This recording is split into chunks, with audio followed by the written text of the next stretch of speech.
আমার লাইফে কম বলে কিছু নাই। আমি জমিনে থাকতে চাই না, আসমানে উঠতে চাই।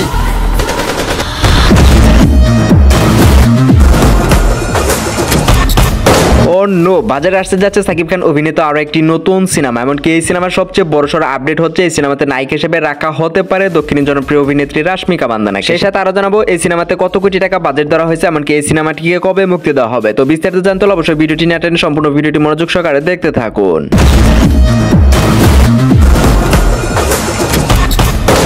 মেগা স্টার সাকিব খান একের পর এক বড়সড় ধামাকা দিয়ে যাচ্ছিলেন তার দর্শক মহলে। আর এরই মধ্যে সোশ্যাল মিডিয়া থেকে আরো একটি তথ্য পাওয়া গেল, যেখান থেকে জানা যাচ্ছে যে সাকিব খান আরো একটি নতুন সিনেমাতে চুক্তিবদ্ধ হয়েছেন। আর যতটুকু শোনা গেছে ওই সিনেমাটির নাম হচ্ছে সাইকো। আরো মজার ব্যাপার হচ্ছে ওই সিনেমাতে নাকি নায়িকা হিসেবে রাখা হতে পারে ভারতের দক্ষিণী জনপ্রিয় অভিনেত্রী রাশমিকা মান্দানাকে। তো যদি এমনটি হয় তাহলে রাশমিকা মান্দানা প্রথমবারের মতো বাংলাদেশের মেগা স্টার সাকিব খানের সঙ্গে অভিনয় করতে যাচ্ছেন আরো একটি নতুন সিনেমাতে। এমনকি এটিও হতে পারে সাকিব খানের ক্যারিয়ারের অন্যতম একটি ব্যবসা সফল, এমনকি সবচেয়ে ভালো একটি সিনেমা। যতটুকু শোনা গেছে এই সিনেমাতে থাকবে ভরপুর অ্যাকশন, ভরপুর রোমান্টিক, এছাড়াও আরো অনেক কিছু। যতটুকু শোনা গেছে এই সিনেমাটির বাজেট ধরা হয়েছে প্রায় 40 থেকে 50 কোটি টাকা। এমনকি এই সিনেমাটিকে মুক্তি দেওয়া হতে পারে 2026 সালের কুরবানি ঈদকে কেন্দ্র করে। প্রিয় ভিউয়ার্স, রাশমিকা মান্দানা এবং কি সাকিব খানের এই জুটিটি আপনার কাছে কেমন লাগবে অবশ্যই কমেন্ট করে জানিয়ে দেবেন। এবং নিত্য নতুন সকল আপডেট ভিডিও সবাইকে দেখতে এবং জানতে অবশ্যই আমাদের এই চ্যানেলটিকে সাবস্ক্রাইব করে আমাদের সাথে থাকুন। ধন্যবাদ।